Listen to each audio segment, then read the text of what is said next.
देखिए, बलि की प्रथा पूरी दुनिया में थी। मतलब उन सभ्यताओं में भी बलि की बात साक्ष्य मिलते हैं जो आज बहुत उन्नत सभ्यताएं जो मानी जाती हैं, यूरोपीय सभ्यता। पहाड़ की पूजा पद्धति में, यहाँ की लोक पूजा पद्धति में जैसे नृत्य हैं, गीत हैं, वैसी बलि एक महत्वपूर्ण परंपरा रही है।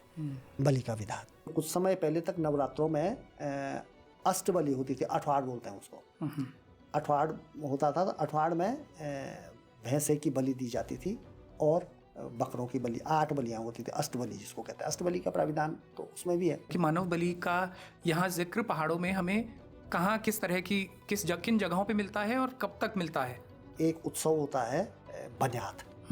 तो बन्यात उत्सव में एक 10 दिन जब देवी पूरे भ्रमण करके आती है गांव में, वापस गांव में जाती है, तो अंत में 10 दिन का एक उत्सव बन्यात उसको कहते हैं। तो उसमें यज्ञ होता है, तो एक यज्ञ कुंड बनाया जाता है खूब बड़ा सा। उसमें सब लोग हवन करते हैं गांव के लोग। तो उसके किनारे एक पुतला बनाया जाता है, उसको जगन पुरुष बोलते हैं। जगन पुरुष। जगन पुरुष। अच्छा। जो संभवतया वैदिक साहित्य में, हमारे धार्मिक साहित्य में यज्ञ पुरुष शायद से दीक्षित पहाड़ी नाम है।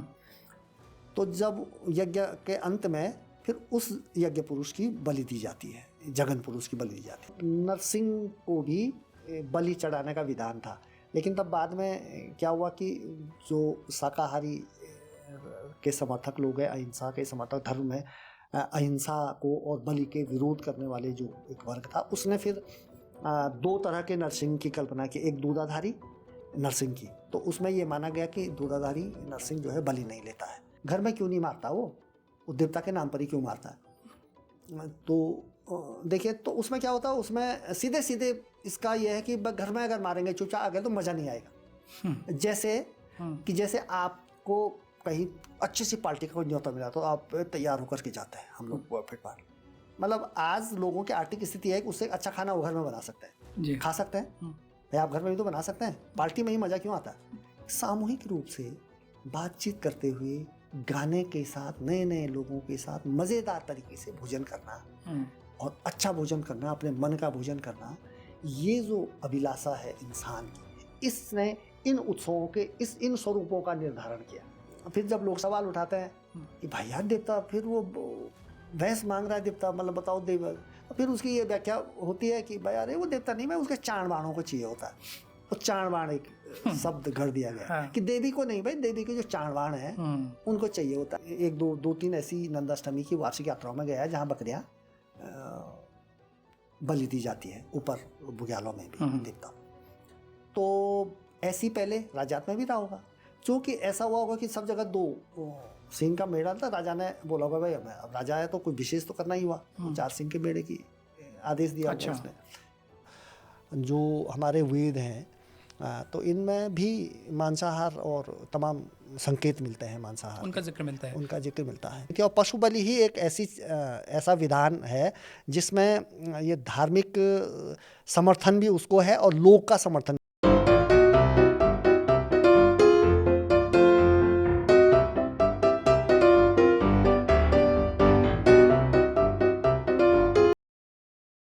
नमस्कार, मैं हूं राहुल कोटियाल। बारामासा पॉडकास्ट पर आप सभी का एक बार फिर से स्वागत है। आज हम लोग चर्चा कर रहे हैं एक ऐसे विषय पे जो पिछले बहुत लंबे समय से सिर्फ उत्तराखंड में ही नहीं, देश में ही नहीं, पूरी दुनिया में एक बड़ी विवाद का या एक बड़े डिस्कोर्स का, वाद विवाद का सब्जेक्ट रहा है। वो सब्जेक्ट है वेज वर्सेस नॉन वेज का। और अब पिछले कुछ सालों में तो एक और एलिमेंट उसमें ऐड हो गया है जो है विगनिज्म का, कि क्या ये मांस भक्षण जो है वो नैतिक है, क्या वो अनैतिक है। और जब भी ये चर्चा होती है तो वो कहीं ना कहीं धर्म से या संस्कृति से जोड़ दिया जाता है। तो हम लोग एक्सप्लोर करेंगे कि ये डिबेट कितनी पुरानी है, आज इसका मेरिट क्या है, और पहाड़ में, इस क्षेत्र में बलि की जो प्रथा है वो कितनी पुरानी है, उसके कितनी जगह ट्रेसेस मिलते हैं, आज उसकी क्या स्थिति है, और क्या मानव बलि भी पहाड़ी संस्कृति का, पहाड़ी समाज का हिस्सा रहे हैं। और इस टॉपिक पर बात करने के लिए हमारे साथ आज मौजूद हैं नंदकिशोर हटवाल जी। हटवाल जी, आपका बहुत बहुत स्वागत बारामासा में। धन्यवाद। हटवाल जी के साथ में हमने जैसे कि एक पॉडकास्ट पहले भी किया और आपको बताया था कि हम लगातार उनके साथ में पॉडकास्ट की एक सीरीज़ चला रहे हैं। लोक पर बहुत मजबूत पकड़ रखते हैं, यहाँ के लोक नृत्यों पर उनका विस्तृत काम है, यहाँ के लोक देवताओं पर उनका विस्तृत काम है, नंदा देवी पर उनका विस्तृत काम है। उनके लिखे और उनके संकलित किए कई गीत पहाड़ के दिग्गज जो फोक सिंगर्स हैं, नरेंद्र सिंह नेगी से लेकर प्रीतम भरतवाण तक, उन सभी ने उनको स्वर दिए हैं, उनको आवाज़ दी है। और उसी लोक के चितेरे से हम आज बातचीत की शुरुआत करेंगे। तो सर, सबसे पहले शुरुआत इस टॉपिक से, इस इशू से कि मांसाहार जो है वो कितना धर्म से उसका कैसा नाता है और विचार से उसका कैसा नाता है? मांसाहार का नाता और शाकाहार, मांसाहार और शाकाहार, इस चर्चा और इस डिबेट का नाता धर्म और विचार से ही है। प्राकृतिक रूप से तो आदमी मांस खाता रहा है जब तक उसका जीवन जंगलों का था और जब तक कृषि उसमें नहीं आई थी, तब तक उसने 3-3.5 लाख का जो होमोसेपियन का इतिहास मिलता है, तो इतना लंबा समय उसने मांसाहार शाकाहार, वो मतलब सर्वभक्षी किस्म का प्राणी था। जैसे अन्य प्राणियों की तरह, जैसे मांसाहारी प्राणी और शाकाहारी हम दो भागों में बांटते हैं, लेकिन इंसान ने सभी कुछ खाया है। उसने फल, फ्रूट, मांस वगैरह, तो शायद इसलिए वो सरवाइव कर पाया। लेकिन जैसे जैसे इंसान आगे बढ़ता गया, सभ्य होता गया, उस फलों की जानकारियाँ उसको होती गई, खाने वाले फलों की। वहाँ से वो फिर कृषि पर आया, पशुपालन पर आया, फिर उसको दूध की भी जानकारी हुई। तो ये सब चीज़ें धीरे धीरे, और उसकी चेतना, उसकी बुद्धि का विकास हुआ, और उसके अंदर नए नए जब विचार आए, और फिर जब धर्म का प्रवर्तन हुआ पूरी दुनिया में ही, तो ये फिर उसके अंदर एक ये शाकाहार का विचार भी उत्पन्न हुआ। ये एक अलग तरह का विचार भी था, समानांतर, और ये कई धर्मों में, ये धर्मों के अंदर भी था। जैसे उससे पहले तो पूरे लोगों में मांसाहार और शाकाहार जैसी कोई ऐसी धारणा नहीं थी। नैतिकता से वो नहीं जोड़ा जाता था। नैतिकता तो धीरे धीरे विकसित होती है, और पूरे 3 लाख साल के इतिहास में पहले की और आज की नैतिकता में बहुत सारा अंतर है, और भविष्य में भी बहुत सारी चीज़ें जो आज नैतिक हैं वो अनैतिक हो जाएंगी। विगत 2-4 हज़ार साल पहले जो अनैतिक थी वो आज नैतिक मानी जाएगी। ये तो एक परिवर्तनशील विचार है। जी। तो ये तो आज अगर हम देखते हैं तो जैसे हिंदू धर्म है, तो ये हिंदू धर्म में प्योर कहीं भी हम अगर पुराना धर्म ग्रंथों को देखें, या पुराने जो धार्मिक हमारी जितनी भी परंपराएं हैं, इनमें सर्वत्र हमको शाकाहार के प्रति एक बहुत बड़ा आग्रह नहीं मिलता है। अच्छा। हाँ, तो ये मतलब मांसाहार शाकाहार समूहित रूप से इसमें चीज़ें मिलती हैं। जैसे अब जो हमारे वेद हैं, तो इनमें भी मांसाहार और तमाम संकेत मिलते हैं। मांसाहार उनका जिक्र मिलता है, उनका जिक्र मिलता है। हालांकि इसकी व्याख्या कई लोग अलग अलग तरह से करते हैं। जैसे हम लोग कुछ फिलोसफर्स को या कुछ लोगों को इसकी व्याख्या इस तरह से करते हुए भी मैंने देखा कि जहाँ जिक्र बलि का आता है, वहाँ कई लोग ये कहते हैं कि वो बलि जो है, पशु बलि जो है, कुछ लोग उसको ऐसे व्याख्यायित करते हैं कि वो अपने अंदर के पशु की बलि देने को कहा गया है। या तो हमें क्या स्पष्ट प्रमाण भी मिलते हैं अपने धार्मिक ग्रंथों में जहाँ पर बलि का मतलब प्योरली वो बलि ही है? जैसे हम देखते हैं कि कामाख्या मंदिर हो, या देश और उत्तराखंड के कई मंदिर हों जहाँ पर बलि अपने प्रैक्टिकल स्वरूप में जानवर बलि ही मानी जाती है। वो तो मतलब वो तो संकेत क्या, वो तो आज भी विद्यमान है ना। मतलब ऐसा तो नहीं हुआ कि वो बीच में ही आया होगा। ये तो प्राचीन समय से जो धार्मिक ग्रंथों में जो बलि का उल्लेख किया गया है, और धर्म की अलग अलग शाखाएं भी है ना। अब जैसे सनातन, हम हिंदू धर्म की बात कर रहे हैं, तो ये नहीं कि धर्म की सारी शाखाओं में बलि का प्राविधान होगा। इसकी जो तांत्रिक शाखाएं हुई, जो तंत्र विद्या जब इसमें आई तो उसमें बलि का विधान भी रखा गया है। और कई पूजा पद्धतियों में, यद्यपि वैदिक पूजा पद्धति में कई विद्वान ये मानते हैं कि उसमें बलि का प्राविधान नहीं है, लेकिन बहुत सारे पूरे देश में ही बहुत पुराने समय से बड़े बड़े मंदिरों में और ख़ासकर देवी के मंदिरों में बलि होती रही है। और वो धीरे धीरे जैसे जैसे सभ्यता आई, जो जब हम लोगों के अंदर ये चेतना आई कि बलि बुरा है, बलि बुराई है, और पशुओं के प्रति पूरी दुनिया में एक नई धारणा पैदा हुई पर्यावरण और उसके प्रति, तो तब ये बलि समाप्त हुई। लेकिन पहाड़ में तो आज भी पशु बलि की प्रथा तो आज भी है पहाड़ों में। वो तो हमको जगह जगह, आप अभी बहुत पुराना मामला नहीं है जब चंद्रबदनी में स्वामी मनमथन के प्रयासों से पशु बलि रोकी गई है। बूखाल में होती थी बहुत पशु बलि, और सभी पूरे उत्तराखंड के पहाड़ी हिस्सों में पशु बलि की प्रथा थी और कतिपय जगह आज भी है। हालांकि आज बहुत ही कम हो गई है ये, और ये बाकायदे ये धार्मिक रूप से होती थी, ये लोक परंपरा में भी थी। और पशु बलि ही एक ऐसा विधान है जिसमें ये धार्मिक समर्थन भी उसको है और लोक का समर्थन भी उसको है। वैसे तो जो पूजा पद्धतियां हैं उसमें हम स्पष्टतया अंतर देखते हैं, वैदिक पूजा पद्धति, सनातन पूजा पद्धति में और लोक पूजा पद्धति में, इनमें अंतर दिखता है। लेकिन पशु बलि के मामले में कई जगह पर ये मतलब एक जैसे दिखते हैं कई बार हमको, तो ये तो है ही। और पहाड़ में हम बहुत कॉमनली वो जो ये फ्रेज जो यूज़ होता है कि दक्षिणे मार्तुले कन्या उत्तरे मांस भक्षणम, कि मतलब दक्षिण में जो उसकी व्याख्या है कि दक्षिण में मामा की बेटी के साथ में विवाह, और उत्तर में मांस, उत्तर में उस खासकर पहाड़ के लिए ये कहा गया है।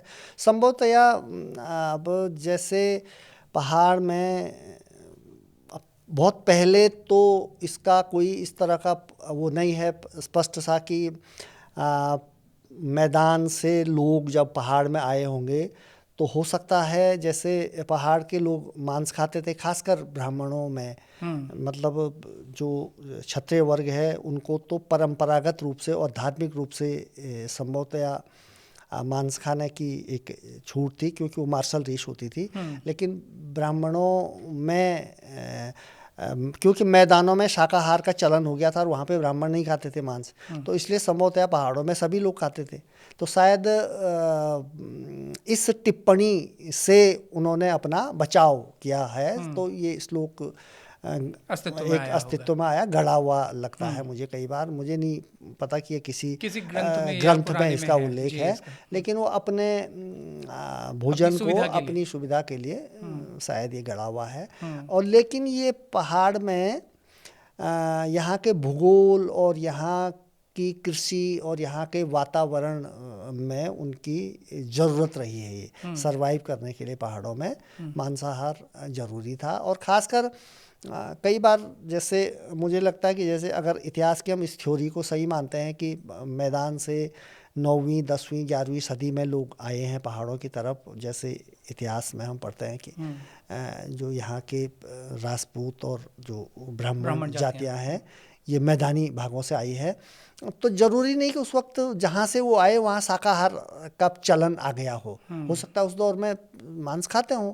ये 11वीं 12वीं 13वीं सदी में ये फिर अस्तित्व में पूर्ण रूप से आया। यद्यपि शाकाहार का विचार तो आ गया था काफ़ी पहले भारत में, लेकिन व्यवहार में, जीवन में ये देर से आया। तब तक लोग यहाँ पहाड़ों में पलायन कर चुके थे, उनकी वो वाली हैबिट बनी हुई थी, वो अपने साथ लेके आए, मांसाहार की आदत बनी हुई थी।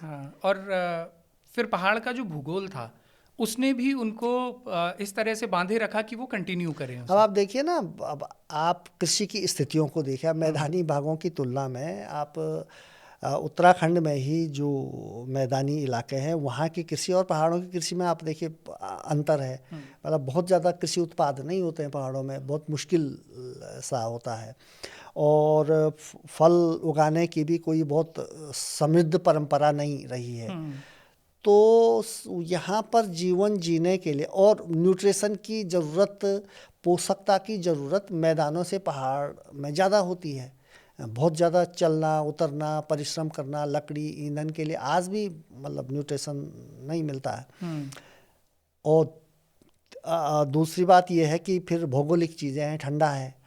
तो इन सब परिस्थितियों के मद्देनज़र वो यहाँ के लोगों के अंदर सभी लोगों ने मांसाहार अपनाया होगा, और वो जो ज़रूरी भी था वो इसी के कारण संभवतः वो अपने पोषकता की पूर्ति कर सके और आज सरवाइव कर रहे हैं दुनिया में। अच्छा, पहाड़ में बलि की जो प्रथा है वो हम देखते हैं तो बहुत लार्ज स्केल पे है, और यहाँ के स्पेशली देवी के जो मंदिर हैं, लोक के जो देवताएं हैं, उनमें तो लगभग सभी जगह एक समय पे, भले ही अब उसका करंट स्टेटस क्या है उसके बारे में भी आप बताइएगा, तो वो उसका इवोल्यूशन लगभग आप कैसे देखते हैं, उसके ट्रेसेस कहाँ कहाँ मिलते हैं? देखिए, बलि की प्रथा पूरी दुनिया में थी।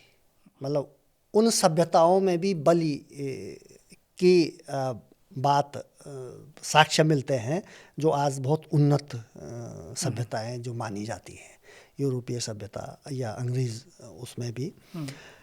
और उसके बाद अगर हम भारत में आते हैं तो सभी जगह हमारे जो अभी हम कह रहे थे कि वेदों में भी इस तरह के संकेत मिलते हैं, भले ही बाद में उसकी व्याख्या अलग तरह से कर दी गई हो, और कि हम अंदर के पशु को मारने की बात की गई है उसमें। लेकिन जो भी हुआ हो, ये एक अलग विषय हो सकता है। लेकिन धार्मिक क्रियाकलापों में पूरे देश में ही एक समय बलि का प्राविधान था। बड़े अभी आप कह रहे थे कामाख्या के मंदिर में या महाकाल के मंदिर में और तमाम मंदिरों में बलि का प्राविधान था। पशुपतिनाथ में तो संभवतः आज भी होता है।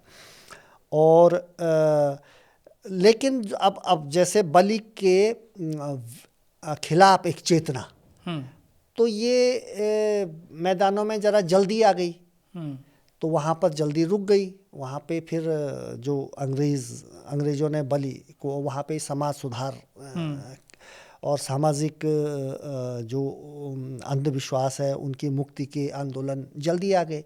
पहाड़ों में देर से आए तो यहाँ देर तक वो उसके अवशेष हमको दिखते हैं, आज भी छुटपुट रूप से दिखते हैं, यद्यपि आज बहुत कम हो गया है। तो ये ऐसा नहीं है कि सिर्फ ये पहाड़ में ही इसका प्राविधान था, बस वो हमारी पीढ़ी तक भी है, मतलब आज भी है, उसके अवशेष हमको छुटपुट आज भी दिखते हैं। तो ये है तो पूरा देश का मामला और सभी धर्मों का। अब और धर्मों में भी हम देखते हैं इस तरह का, हालांकि उसके रूप अलग अलग हैं, उसका स्वरूप अलग अलग है।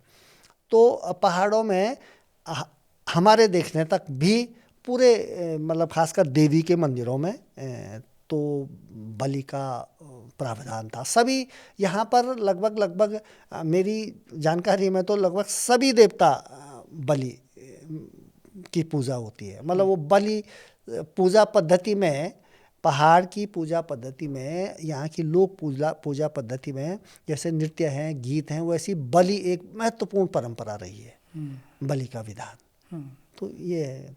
तो बलि का जैसे आपने जिक्र किया कि यहाँ जिस तरह से लोक नृत्य हैं, जिस तरह से अन्य चीज़ हैं, उतनी ही समाहित रही है बलि की प्रथा भी।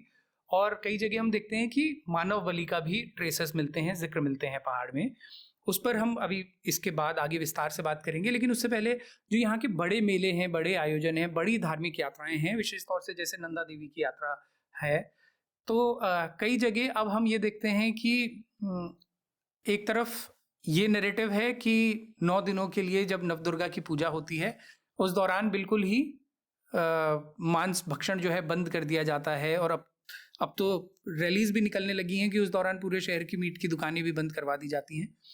तो इस नैरेटिव को, और दूसरा ये जो है कि हमारी जो पुरानी यात्राएं हैं, देवी की ही यात्रा है, नंदा की ही यात्रा है, उसमें भी बलि प्रथा शामिल रही है। तो इन दोनों जो विरोधाभास हैं, इसे आप कैसे देखते हैं?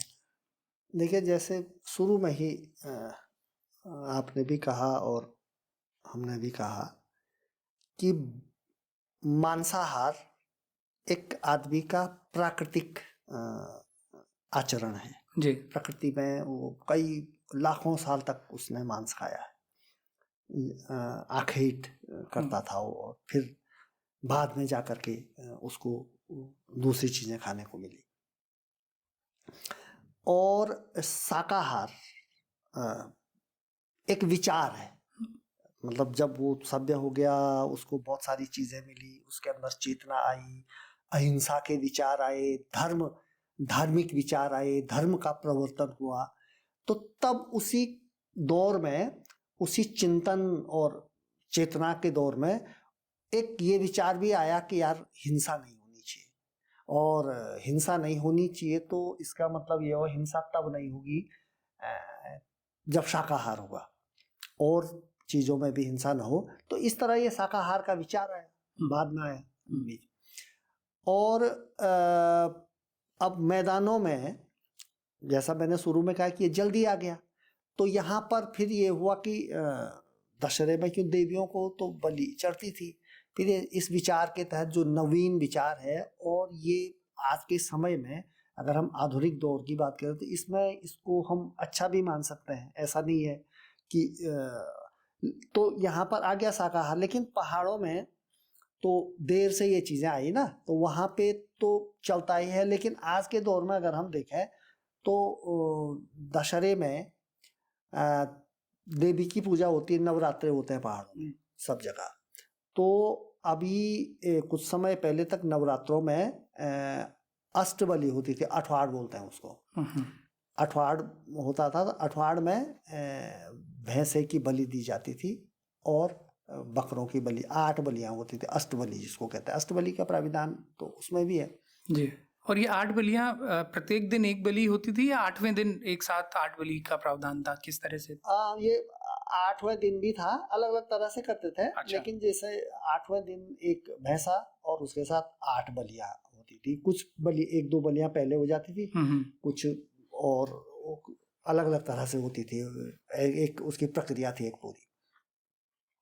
यहाँ तक कि एक उत्सव 64 बोलते हैं उसको। अच्छा। तो उसमें 64 बलियां होती हैं। अच्छा। हाँ। और ये किस क्षेत्र में मनाया जाता है? ये पूरे गढ़वाल में ही था। अच्छा। लेकिन हमने तो पूरा अष्टबलियां तो हमने देखी हुई है बचपन में, लेकिन 64 भी देख रखा है, 64 बलियों का भी। तो ये और 64 ये पूरी 64 ये भी भैंस की होती? ये तो उसमें 3-4-5 भैंसे होते थे और अच्छा। बाकी बकरे होते थे। तो ये तो बलियां, ये तो ऐसा तो इधर भी होता था, भूखाल और चंद्रबदनी में बहुत सारे भैंसे करते थे। उसमें ये होता था कि देवी को जैसे मतलब एक तो सब पंचायत की तरफ से होता था एक भैंसा, फिर जैसे किसी ने कोई अपना किसी मनौती के लिए भैंसे चढ़ाते थे, तो ये इस तरह की बलियां होती थी। वो जैसे किसी ने देवी को अपनी मनौती पूरी करने के लिए बकरा चढ़ाने का संकल्प कर रखा है, उचाना बोलते थे उसको, तो फिर उस पूजा में वो बकरों की बलि देते हैं। तो ये इवन की मतलब नरसिंह को भी बलि चढ़ाने का विधान था। लेकिन तब बाद में क्या हुआ कि जो शाकाहारी के समर्थक लोग हैं, अहिंसा के समर्थक, धर्म में अहिंसा को और बलि के विरोध करने वाले जो एक वर्ग था, उसने फिर 2 तरह के नरसिंह की कल्पना की। एक दूधाधारी नरसिंह की, तो उसमें ये माना गया कि दूधाधारी नरसिंह जो है बलि नहीं लेता है। तो ये सब इंसान के विचारों की जद्दोजहद है। और जैसा मैं मुझे कई बार लगता है कि बलि का समर्थन और पहाड़ों में खासकर जो जैसे हमने देखा, तो आदमी के अंदर कहीं ना कहीं मांस खाने की एक लालसा जो थी ना, एक इच्छा, उस इच्छा ने भी एक उसको बलि के लिए देने के लिए मतलब तैयार किया उसने अपने को। कई चीजें कई ऐसी होती है कि जैसे आप मतलब उत्सव जो धर्मिता है, उत्सव पूर्वक पकवानों को खाने की जो इंसानों की इच्छा है, जो उसकी मनोवृत्ति है, तो ये मनोवृत्ति भी कहीं ना कहीं इस बलि प्रथा को जीवित रखने के पीछे जिम्मेदार है। और खासकर बकरे की जिनको खाते हैं, भैंसे की बलि तो संभवतः किसी दौर में खाते रहे होंगे। उसके हमें ट्रेसेस मिलते हैं कि सब जो भैंसे की जो बलि दी जाती थी, उसको खाने के लिए भी जाति भेदभाव से इतर इस्तेमाल होता हो सर्व जातियां उसको? संभवतः तो कई बार तो ऐसा लगता है मुझे कि लेकिन शायद खाते न भी रहे होंगे। जैसे बलि मतलब जानवरों को दो कारणों से मारा जाता रहा है ना, एक तो खाने के लिए और दूसरे में अपने पौरुष और शक्ति को दिखाने के लिए। जैसे मतलब राजा लोग सिंह का शिकार करते थे, रथ को ले जा करके जंगल में जा रहे हैं और पुराने कई आख्यान हमको मिलता है और फिर वहाँ शेर का शिकार कर रहे हैं वो, और फिर नए जमींदारों के और नए राजाओं के भी हमको वो मिलता है।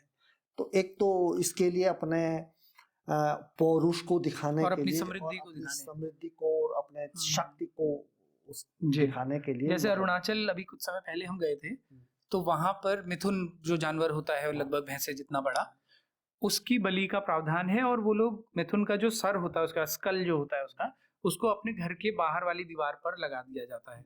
तो ये माना जाता है कि जिसके घर के बाहर जितने ज्यादा संख्या में वो लगा होगा यानी उतना ही समृद्ध वो परिवार होगा। हाँ, तो ये मतलब इंसान के अंदर अपने वर्चस्व को, अपनी शक्ति को, ये तो इधर भी है कई जगह। मतलब राजा महाराजाओं के उनके बैठक में उनके सिर टके रहते थे। आज भी कई मंदिरों में जैसे भैंसों के सिर वगैरह टांगते थे। तो एक तो ये रहा और दूसरा मतलब वो एक तरह का मनोरंजन भी होता था। जैसे भैंसे की बलि देना, अगर उसके पीछे ऐसे साक्ष्य तो नहीं मिलते हैं कि खाने के, लेकिन वो एक बहुत भाई देखो दुनिया में एंटरटेनमेंट के सबसे ज्यादा एलिमेंट जो है वो एक तो प्रेम में है और दूसरा हिंसा में। प्रेम और हिंसा आदमी को आदमी को सबसे ज्यादा मनोरंजन, सबसे ज्यादा खींचता है। चार आदमी आप बाजार से जा रहे हैं कहीं पर, चार आदमी कहीं पर अगर लड़ रहे होंगे तो आप 1-2 मिनट के लिए वहां पे रुक ही जाएंगे और आपको मतलब एक रोमांचकारी लगेगा। और तो ये बलि के पीछे उत्सव में क्या ऐसा हो कि जो मजेदार हो, तो उसमें बलि एक बात थी।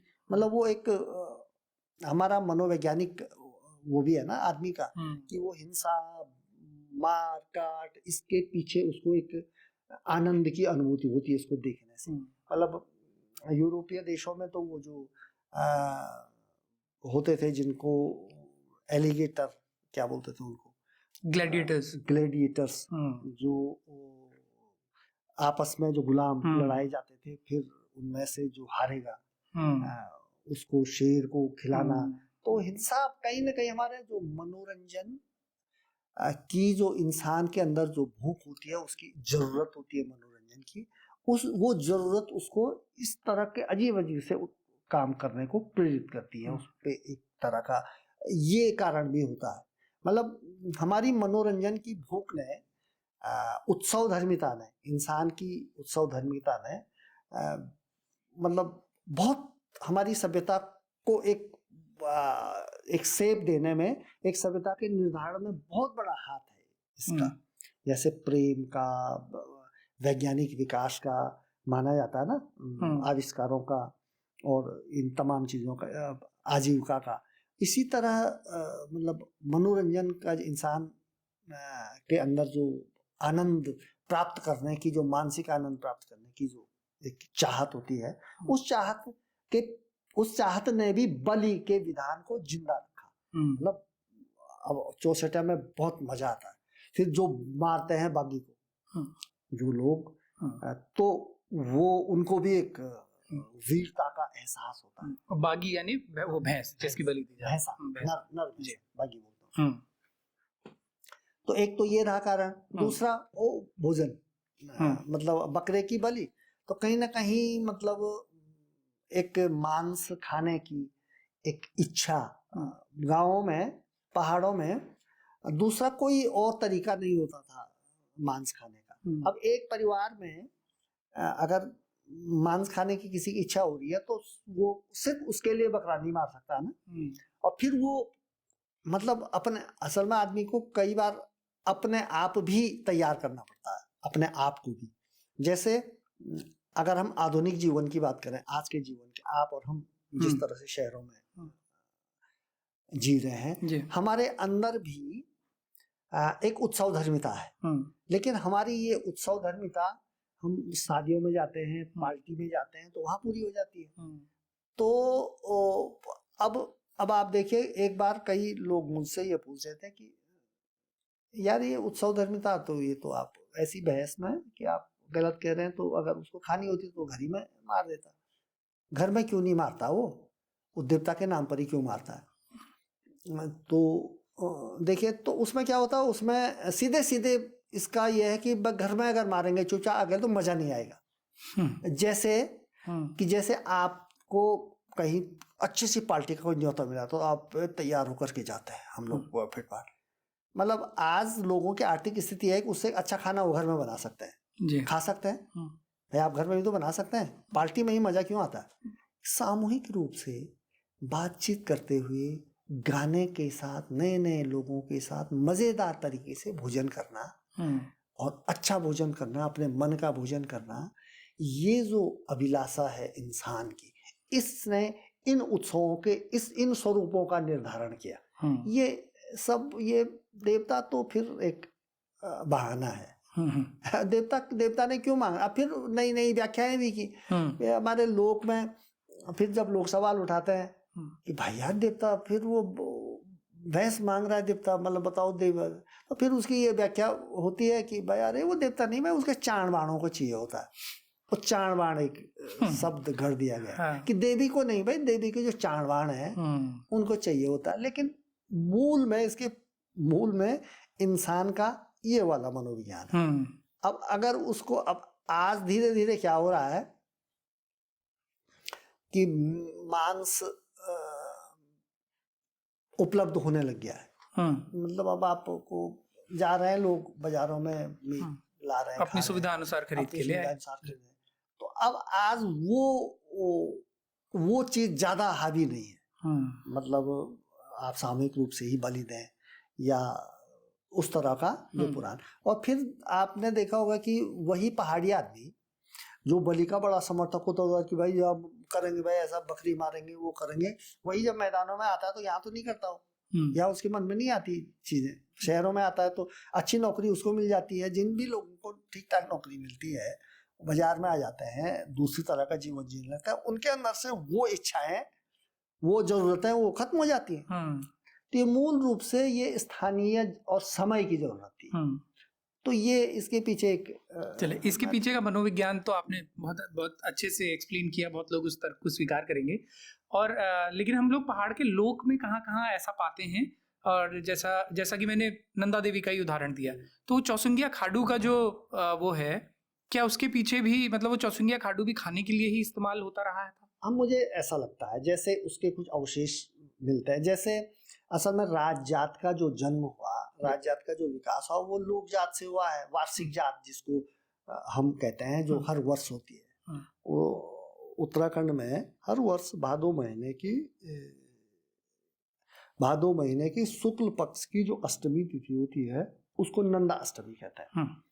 और नंदा अष्टमी में पूरे उत्तराखंड में जहाँ जहाँ नंदा के मंदिर है वहाँ नंदा देवी का मेला लगता है, कोई न कोई उत्सव होता है। अलग अलग क्षेत्रों में अलग अलग नाम दिए जाते हैं उसको, पाती, शलपाती, नंदा के उत्सव तमाम, और तौर तरीके भी उसके अलग अलग होते हैं।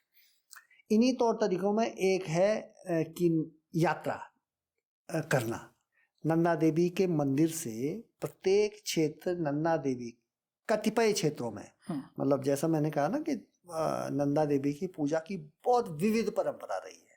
कहीं मेले लगते हैं, कहीं शलपाती होती है, कहीं कुछ होता है। तो उधर कई जगह जो है, खासकर चमोली रुद्रप्रयाग में, नंदा के मंदिर से अपने बुग्यालों में यात्राएं जाती हैं। ब्रह्म कमल लाते हैं, चंदोली लेके जाते हैं, फिर ब्रह्म कमल लाके वापस आते हैं। नंदाष्टमी की यात्रा बोलते हैं उसको। चमोली में ये बहुत है आज भी। ये यात्रा उत्तराखंड की एक परंपरा रही है। तो इसी परंपरा में कभी किसी राजा ने कहा होगा कि हम भी इसमें अपना योगदान देते हैं, तो फिर उसने एक राजजात का स्वरूप का निर्धारण किया। मतलब यात्रा पहले से होती रही है, लेकिन राजा ने उसका आयोजन किया तो वो राजजात हो गई। अब नंदाष्टमी की यात्राओं में कई जगह बकरे मारे जाते हैं आज भी। बकरों की बलि दी जाती है। उसके पीछे जो मैंने कहा, एक तो वो मनोविज्ञान है, लेकिन वो देवता के नाम पर ही, जैसे पकवान, अब ये आदमी को ये सवाल होता है पकवान क्यों बनाए साहब, तो अगर पूजा के नाम पे बन रहा है तो वो फिर अच्छा लगता है, वो एक जस्टिफाई हो गया ना कि पूजा के नाम पर हमने देवता को बनाया, फिर अपना खा लिया। तो तो बहुत पहले जो है 68 से पहले पुराने समय में कई जगह आज भी, जैसे मैं कई एक दो तीन ऐसी नंदाष्टमी की वार्षिक यात्राओं में गया है जहाँ बकरियां बलि दी जाती है ऊपर बुग्यालों में भी देवता। तो ऐसी पहले राज्यात में भी रहा होगा, क्योंकि ऐसा हुआ होगा कि सब जगह 2 सींग का मेढ़ा था, राजा ने बोला होगा भाई अब राजा है तो कुछ विशेष तो करना ही हुआ, 4 सींग के मेढ़े की आदेश दिया होगा उसने। तो पहले संभवतया ये बलि रही होगी। और कई जगह पुराने ऐसे किस्से मिलते हैं कि उसको ऊपर जब वो जाता है तो उसको उसकी बलि दी जाती है बाद में, जब उसे बोलते हैं कि छोड़ दिया गया आगे के लिए, उसके बाद में। लेकिन अभी नया उसमें राज्यात में, खासकर 68 में, 87 की जात में और 2000 की जात में अपने जो देवराम नौटियाल जी थे उसके अध्यक्ष 87 में और 68 में, और बलवंत सिंह कुंवर थे उस वक्त। तो इन्होंने बलि का विरोध किया था। विरोध मतलब एक ये चेतना फैलाई कि भाई ये बलि नहीं होनी चाहिए, तो फिर उसको एक संदेश वाहक का रूप दिया गया। और 2000 में तो काफ़ी, मैं भी था उस यात्रा में, तो उसमें तो फिर जिला प्रशासन ने भी ये आदेश निकाला था कि बलि नहीं होगी, तो उस वक्त बलि नहीं हुई थी। लेकिन उससे पहले तक जैसे एक तो वो होता था, फिर जगह जगह जहाँ भी पूजा होती थी देवताओं की, जैसे कुलसारी में जो श्रीयंत्र है वहाँ पर तो बलि का प्राविधान ही था। बिना, ये माना जाता है बिना बलि के उस श्रीयंत्र को आप उसकी पूजा नहीं कर सकते। तो 2000 में तो उस पर भी, वहाँ भी नहीं हुई थी बलि। और फिर जहाँ भी आता थी तो भैंसों की बलि दी जाती थी। तो ये तो रहा, ये इस तरह का एक प्रावधान रहा बलि का, लेकिन बाद में वो सुधार के तहत खत्म भी हो गया। और ये भैंस की बलि का प्रावधान क्या आज भी कहीं चोरी छुपे या किसी फॉर्मेट में उत्तराखंड में है, जीवित है? मुझे लग रहा कई जगह होगा। अच्छा। और क्योंकि इसके खिलाफ कोई कानून तो नहीं है पशु बलि के खिलाफ, तो लेकिन धार्मिक रूप से, छुटपुट रूप से, लेकिन अब बहुत ही कम हो गया है। मतलब कम से कम मेरी जानकारी में अभी आज की तिथि में हमारे इधर, मैं तो उस इलाके में जहाँ खूब होती थी भैंसों की बलि, लेकिन आज, और ये मतलब लोगों की अपनी चेतना से। और एक इसमें अच्छी बात यह है कि बहुत ज्यादा, जैसे चंद्रबदनी में मनमथन ने किया, या भूखाल में भी पौड़ी के बहुत सारे लोगों ने बहुत विरोध नहीं हुआ और लोगों ने स्वतः उसको, लेकिन बाकी जगह बहुत ही सहज तरीके से ये अब बंद हो गया। अभी तो मैं लोगों को ये भी कहते सुनता हूँ कि भाई नहीं हम बलि नहीं कर रहे हैं, हमारे यहाँ इस तरह की पूजा हो रही है। एक मुझे बंड का याद है, मुझे एक बार वहाँ पे एक पूजा में ना, तो तरह के लोग, विचारधारा के लोग टकरा गए थे। मतलब एक था कि बलि होगी और दूसरे कह रहे थे कि नहीं होगी, लेकिन बाद में ये बड़ा अच्छा एक कंप्रोमाइज हुआ कि नहीं होगी और सात्विक पूजा होगी। मतलब पूजा से तो नहीं वो किया जा सकता। तो ये अभी कम है, बहुत ही कम। और मानव बलि पे अब एक बार आप विस्तार से बताइएगा कि मानव बलि का यहाँ जिक्र पहाड़ों में हमें कहाँ, किस तरह की, किन जगहों पे मिलता है और कब तक मिलता है? वह जैसा मैंने कहा कि पहाड़ की संस्कृति भी पूरी हमारे देश से अलग नहीं है, मतलब उसी तरह की पूरे देश में। तो नरबलि का तो पुराने धार्मिक साहित्य में भी हमको, जैसे नरमेध यज्ञ, एक जैसे अश्वमेध था वैसे नरमेध यज्ञ होता था।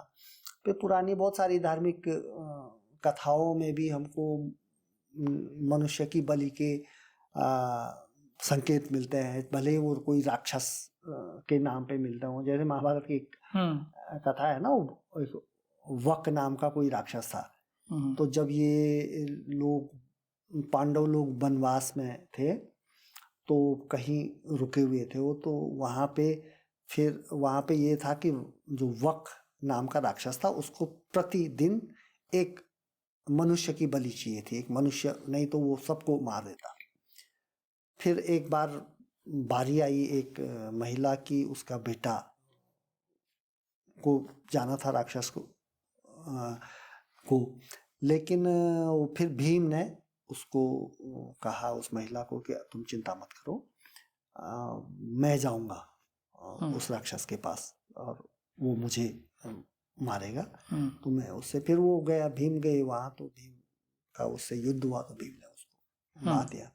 इस तरह की बहुत सारी कथाओं में हमको नरबलि के संकेत मिलता है। पहाड़ों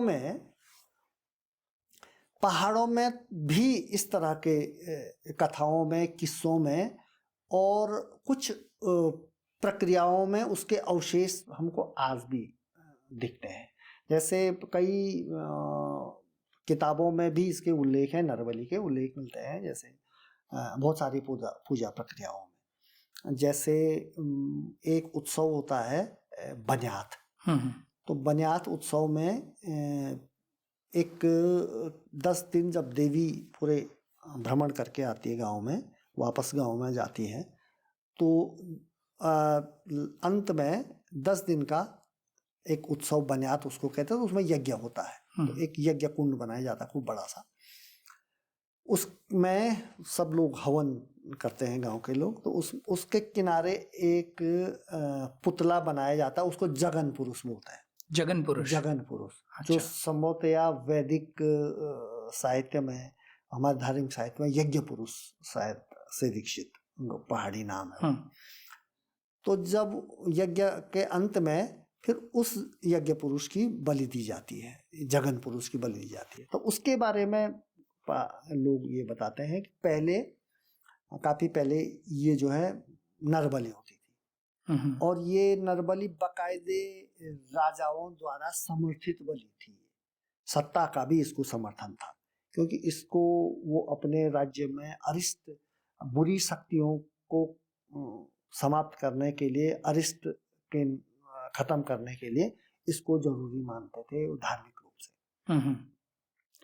फिर वो तांत्रिक प्रक्रिया में, वो तो सभी विज्ञ है कि पूरे देश में आज भी हमको नरबलि की घटनाओं के, आपराधिक घटनाओं की खबरें मिलती रहती है।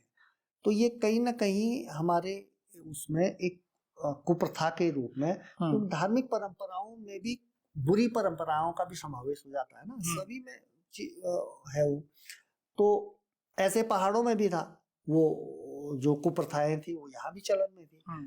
और एक दो उत्सवों के मैंने और भी किस्से सुने हैं, जिसमें मतलब फिर बाद में क्या हुआ कि जब लोगों ने, पहले तो ऐसा होता था कि नरबलि के लिए किसी वृद्ध को या किसी बीमार व्यक्ति को या किसी जिंदगी से उब चुके व्यक्ति को खोजते थे।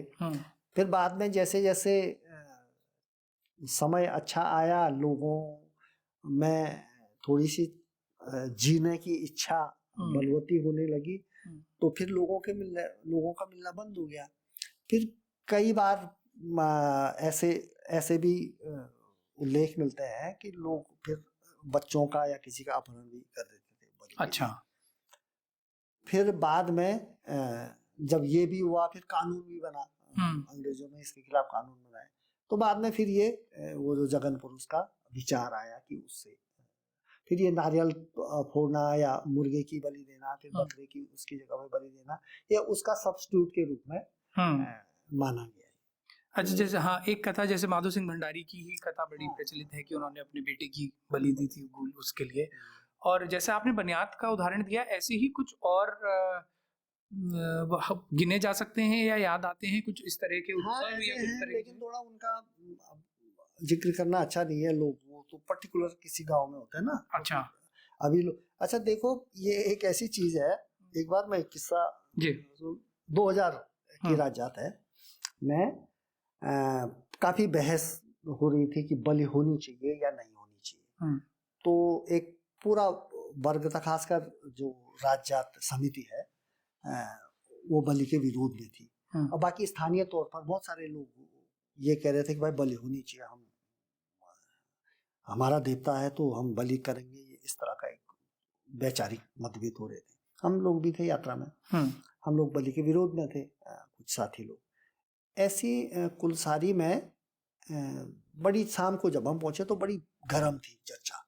कुछ लोगों ने कहा कि भाई ये जो श्रीयंत्र है ये तब खुलेगा जब बलि होगी, और बलि के जो विरोध में थे उन्होंने कहा भाई बलि तो बिल्कुल नहीं होगी। तो फिर उन लोगों ने कहा तो फिर श्रीयंत्र भी नहीं खुलेगा। तो फिर जो बलि के विरोध में थे वो धार्मिक लोग भी थे, जो श्रीयंत्र की पूजा न होने से मतलब परेशान हो रहे थे। उनका ये मानना था, सभी लोग ये मानते हैं कि यहाँ पे राज्यात में एक बार जब राज्य जाते हैं श्रीयंत्र की पूजा होनी बहुत जरूरी है वहाँ पे। तो इस पे काफी बहस हो रही थी। तो एक व्यक्ति मेरे मतलब मुझसे वो टिप्पणी करने लग गया कि आप एक तरह तो संस्कृति की बात करते हैं, संस्कृति की रक्षा की बात करते हैं, फिर बलि का विरोध कर रहे हैं आप, तो ऐसा क्यों है? मतलब बलि भी तो हमारी संस्कृति है, वो भी हमारी परंपरा है। तो मैंने उनको समझाने का प्रयास किया। मैंने कहा यार देखो, संस्कृति में ये शब्द ये मान के चलना है, हम संस्कृति के संरक्षण की जब बात करते हैं, परंपराओं के कुछ, तो हम इसमें कुछ शब्द को आप मान के चलें। हम परंपरा का संरक्षण से मतलब ये नहीं है कि पूरी परंपराएं अच्छी हैं, कुछ उन परंपराओं का संरक्षण जो अच्छी है, उन संस्कृतियों का संरक्षण जो अच्छी है।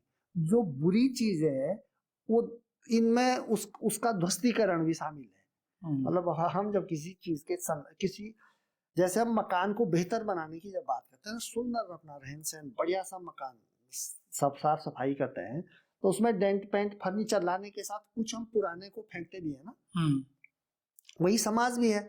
हम अगर समाज को बेहतर बनाना चाहते हैं तो कुछ चीजें हमको नष्ट भी करनी पड़ेगी, कुछ चीजें छोड़नी पड़ेगी, चाहे कितनी भी प्रिय है। कई बार घर में कुछ ऐसे कपड़े होते हैं आपके जो आपके बुरे दिनों के साथी होते हैं, और वो आपको फेंकने का मन नहीं करता ना, आप अभी उसको पहनते हैं, वो सालों साल पड़े रहते हैं, वो गंदगी फैलाते रहते हैं। तो ये मैंने उनको थोड़ा सा प्रयास किया समझाने का। मैंने कहा थोड़ा सा इस पर आपको जो ठीक है, वो हमको प्यार होता है उनसे, उन परंपराओं से प्यार होता है, लेकिन है वो बहुत खतरनाक चीज। तो जैसे मैंने कहा जैसे नरबली है, अब हमारे यहाँ पे हमने पढ़ा है सुना है, मैंने उन्हीं व्यक्ति से कहा, मैंने कहा भाई उत्तराखंड में तो अंग्रेज कई लिखा है कि नरबली होती है, पुराने कई साक्ष्य मिलते हैं हमको। अब इस बात पर वो व्यक्ति जो है नौजवान था, वो भड़क गया। उसने कहा अरे ये तो हमको बदनाम करने की साजिश है, और कहाँ थी नरबली, हमने तो नहीं देखा, और ये करके। तो मैंने एक चीज जानबूझ के कही उससे। मैंने कहा देखो, तुम्हारे अगर आप अपने दादा से पूछें, दादा परदादा, तो उन्होंने मारा होगा, उन्होंने नरबली की होगी। तो वो काफी, उसने कहा आप तो फिर हमको बदनाम करने की ये एक तरह की साजिश, जैसे एक होता है तरकी विदेशियों ने हमको असभ्य बनाया, हम लोग तो सभ्यता फैला बना। तब मैंने उनको कहा देखो, मैंने कहा आपको कितना खराब लग रहा है कि कोई व्यक्ति आपको ये बोले आज की तिथि में कि आपके पुराने लोग नरबली करते थे, मनुष्यों को मारते थे, कितना खराब है। ऐसी अगर ये पशु बलि रुक गई तो हमारे आने वाली पीढ़ी ये सुनना भी पसंद नहीं करेगी हमारे पुराने लोग पशु बलि मारते थे। मैंने कहा आपके नाती अगर पशु बलि रही तो तब तो उनको सामान्य लगेगी ये बात, लेकिन उनके आने तक पशु बलि की परंपरा यदि समाप्त हो गई, उनको बहुत खराब लगेगा ये सुनते हुए कि मेरे दादाजी कभी पशु बलि के समर्थन में बहस करते थे। मैंने कहा है ना ये चीजें। मैंने कहा कोई बात हमको आज जिन चीजों को हम नहीं सुन सकते हैं, अगर उन चीजों को, कई बुरी परंपराओं को हम बंद कर दें तो हमारे आने वाली पीढ़ी को भी लगेगा कि यार ये अगर सच है तो, और जिन्होंने ये बंद किया तो बहुत अच्छी बात है। आज हमको नरबली नहीं होती है तो हमको अच्छा लगता है ये खबर। तो ये इसके पीछे जो एक ये रहा कि लोग मतलब एक ये जो बलि का जो रहा ना विधान, तो ये एक तरह से मतलब आने वाले हमको थोड़ा सा इस तरह का एक चेतना लानी पड़ेगी ना अपने अंदर कि इसका विरोध करें या ये नहीं होनी चाहिए पर्यावरण की दृष्टि से। अब आधुनिक पूरा जो इकोलॉजिकल बैलेंस जो है और पर्यावरणीय चेतना, पशु जो समर्थक है, या ये जो क्रूरता का जो एक विचार है, तो ये सब चीजें ये कहती है कि अब पशु बलि नहीं होनी चाहिए सभ्य समाज में। अच्छा, इस पॉइंट पे ये वाली भी जो डिबेट है मांसाहार बनाम शाकाहार वाली, तो कई लोग उसको फिर धर्म की या संस्कृति की या परंपराओं की आड़ में उसको जस्टिफाई करते हैं, और कई लोग अपने आप को एक श्रेष्ठता बोध से भी देखते हैं। यदि वो शाकाहारी हैं तो वो मांसाहारियों को थोड़ा हीन भाव से देखते हैं, और उसमें भी कई कई तरह की लेयर्स हैं। मान लीजिए कि इधर उत्तर भारत में या भारत के मैक्सिमम इलाकों में बकरा खाना नॉर्मल है, मुर्गा खाना नॉर्मल है, लेकिन नॉर्थ ईस्ट में देखें तो कई तरह की अन्य चीज़ें खाई जाती हैं, उन पे जजमेंट होते हैं। तो इस डिबेट को आप कैसे देखते हैं कि ये मांसाहार बनाम शाकाहार वाली एक अलग बहस है, और उसी के नाम पे जब धर्म जुड़ जाता है और बलि प्रथा जुड़ जाती है या कुर्बानी जुड़ जाती है, तब वो एक अलग डिबेट है?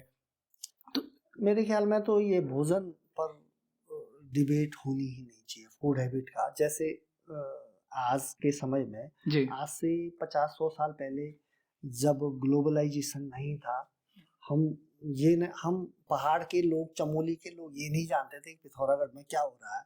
पिथौरागढ़ के लोग ये नहीं जानते थे कि केदारनाथ के लोग कैसे नाचते हैं, क्या खाते हैं। हमको ये पता नहीं था कि नॉर्थ ईस्ट वाले क्या खाते हैं, जापान वाले क्या खाते हैं, तब तो ठीक था।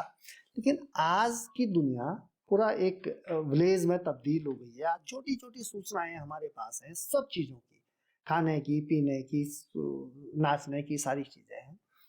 तो पहले से के मुकाबले आज ज़्यादा जरूरी हो गया है कि हम सारी संस्कृतियों का सम्मान करें। और सांस्कृतिक ये खाली ये नारा नहीं होना चाहिए ना, ये कि संस्कृतियों का सम्मान साहब, या भाषाओं का सम्मान, या सभ्यता का या धर्म का सम्मान, ये सिर्फ एक सेंटेंस के रूप में नहीं होना चाहिए, एक वाक्य के रूप में नहीं, ये वास्तव में हमारे दिलों में होना चाहिए।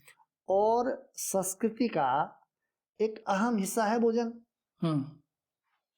आप भाषा के सम्मान की बात कर रहे हैं, आप अगर धर्म के सम्मान की, आप परंपराओं के सम्मान की बात कर रहे हैं, आप वस्त्रों के सम्मान की बात कर रहे हैं, तो भोजन के सम्मान की भी बात होनी चाहिए। कि मतलब जो भी खा रहा है परंपरा से, उसके प्रति कम से कम आप ना खाएं, अलग बात है ना। मतलब मैं शाकाहारी हूँ, बहुत अच्छी बात है, लेकिन मैं ऐसा क्यों चाह रहा हूँ कि दूसरा आदमी भी शाकाहारी बने? भाई वो, अब अच्छा मैं अगर शाकाहारी हूँ तो इसमें वैसे मेरा बहुत बड़ा योगदान नहीं है। मतलब मुझे, मेरे अगर योगदान है तो मेरे परिवेश का, मेरे परिवार का, या मैंने जिस जैसे माहौल में जन्म लिया उसका योगदान है, मेरा अपना तो है नहीं।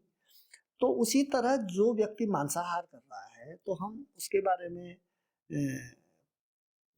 ये धारणा पालना कि ये क्रूर है, या ये असभ्य है, या ये निम्न है, ऐसा समझना और ऐसी धारणा को बैठाना मन में, खासकर जो बड़े लोग हैं वो तो खैर बैठ जाते हैं, लेकिन बच्चों को के दृष्टिकोण से अगर हम देखें तो उनके दिमाग में ये दो फ्रेम बनाना कि शाकाहार श्रेष्ठ है और मांसाहार श्रेष्ठ नहीं है, ये काफी खतरनाक है। जब तक कि पूरी दुनिया शाकाहार से अपने जीवन चलाने के योग्य न हो जाए। अभी तो हमारी आज के समय में बहुत सारी सभ्यताएं मांसाहार से जीवन यापन करती है। कई आदिवासी समाज है जहाँ कृषि की अभी स्थितियां नहीं है, और परंपरा से वो लोग मछली पे जीवन जीते हैं, और मांसाहार उनका महत्वपूर्ण भोजन का अंग है।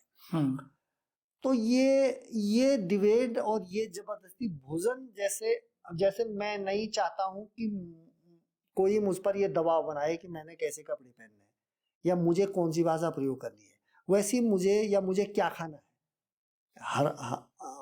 मैं चाहूंगा कि मेरी जो इच्छा वो खाऊं। उसी तरह हमको दूसरों के लिए भी छूट दे देनी चाहिए ना, कि भोजन आपका अपना व्यक्तिगत मामला है। इस पे मतलब मुझे क्यों बुरा लग रहा है, मैं नहीं खा रहा हूँ, दूसरा खा रहा है, या मैं नवरात्रों में शाकाहार करता हूँ और दूसरे लोग मांसाहार कर रहे हैं तो मुझे खराब लगने लग गया है। ये मनोवृत्ति बड़ी अच्छी नहीं है मेरे हिसाब से। हम्म। अब क्या होता है, कई लोग दबाव में बदल जाते हैं। जैसे मैं कई बार, अब हम लोग उधर पहाड़ से अभी आए 2011 में। अब वहाँ मैं गोपेश्वर में था, तो वहाँ नवरात्रों में मतलब हमारे कभी दिमाग में ही नहीं आता था कि शाकाहार, नवरात्रा और शाकाहार। हालांकि मैं पहले प्योर शाकाहारी था। मतलब हमारा परिवार गांव में सिर्फ एक हमारा परिवार था जो मांस नहीं खाता था। हमारे सब लोग, बाकी सब लोग खाते थे। तो लेकिन अब जैसे यहाँ आए तो एक नवरात्रों में एक अजीब सा शाकाहार का एक प्रेशर, एक माहौल, एक पीयर प्रेशर, वो जो एक वातावरण बनाने लगे। मतलब वो पता नहीं क्यों इस तरह का, जो कर रहा ना उसका विरोध नहीं है। असल में ये जो भोजन फूड हैबिट है, इसमें समर्थन और विरोध का भी सवाल नहीं है।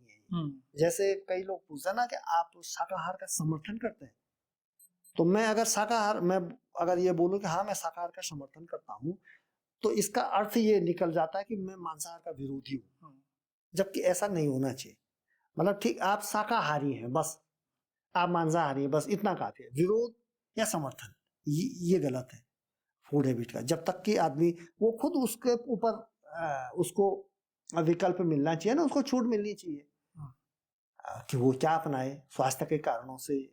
हाँ, अगर कल के दिन ये विज्ञान और चिकित्सा विज्ञान ये घोषित कर देता है कि मांसाहार इंसान के जीवन के लिए, मानव जीवन के लिए बहुत ही खतरनाक है, तब हम उसका विरोध कर सकते हैं, उसके खिलाफ चेतना पैदा कर सकते हैं। अभी तो ये फैलाना, एक तरह से दबाव देना, ये सब गलत है इस तरह का। ऐसा मेरा मानना है।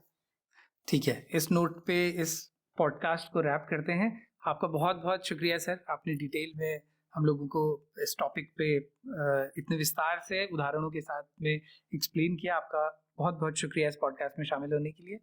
और आप लोगों को ये प्रोग्राम कैसा लगा, हम लोगों को कमेंट करके ज़रूर बताइएगा। जुड़े रहिएगा 12 से।